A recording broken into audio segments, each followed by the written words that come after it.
Et c'est l'heure de notre rendez-vous à la ferme. Nous prenons la direction de l'Auvergne, la Haute-Loire, Boissey précisément. Bonjour Fanny Agostini. Bonjour Mathieu Béliard. Et alors là, bon, il pleut chez vous aussi, Fanny ? Ouais, ça tombe. Le sol est humide, voilà, hop, on va mettre les mains dedans. Ce matin, une fois de plus, vous nous proposez, Fanny, de mettre les mains dans la terre pour attraper une bactérie, la bactérie du bonheur. Oui, moi je l'ai attrapé en tout cas depuis que je suis à Boissey. On sait instinctivement, Mathieu, que nous nous sentons bien au grand air et particulièrement au contact de la terre lorsque nous avons les mains nues et les pieds nus tout particulièrement.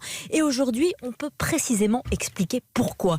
Des scientifiques viennent, sachez-le, de mettre en évidence une bactérie vectrice du sentiment de bonheur, la Mycobacterium vaccae. Tout individu qui a un contact direct avec la terre est susceptible de l'attraper par inhalation.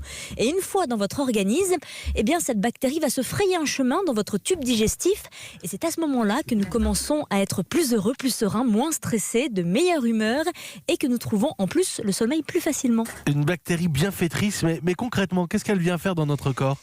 Elle va précisément, Mathieu, appuyer sur le bouton de la plénitude que l'on appelle chez les humains la sérotonine. Et ce qui va se produire par la formation de cellules sérotoniques, c'est tout un processus vertueux qui va agir en nous à la manière d'un antidépresseur, un peu comme un effet marijuana instantané, mais sans contre-indication et effet indésirable. Nous pouvons même en abuser car cette bactérie stimule aussi les neurones qui jouent un rôle dans notre réponse immunitaire, ce qui veut dire concrètement qu'en étant davantage en contact avec la terre, nous serions 1. Mieux dans notre peau et 2. Plus armés pour lutter contre les maladies. Alors on prend et nous n'en serions pas au bout de nos bonnes surprises. Il y a plein de tests qui ont été faits dernièrement, notamment sur un panel d'individus qui, de toute évidence, réagissaient mieux en situation de stress en étant porteurs de cette bactérie.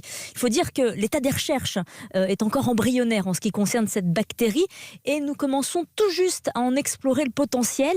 Et par sa découverte, elle nous montre de façon magistrale que le retour à la terre au sens propre du terme est une bonne chose dans nos sociétés hors sol et ultra-hygiénistes. Alors c'est vrai qu'on a tendance à dire, Mathieu, que la terre est basse, soi-disant, mais il serait bénéfique de se pencher dessus pour laisser notre corps se repeupler de bonnes bactéries. Surtout nos enfants, laissez-les jouer dans la terre, dans la boue. Eh bien c'est noté, on apprend des choses au contact de la nature et on joue dans la boue. Avec Fanny Agostini, notre rendez-vous à la ferme à retrouver sur Europe 1.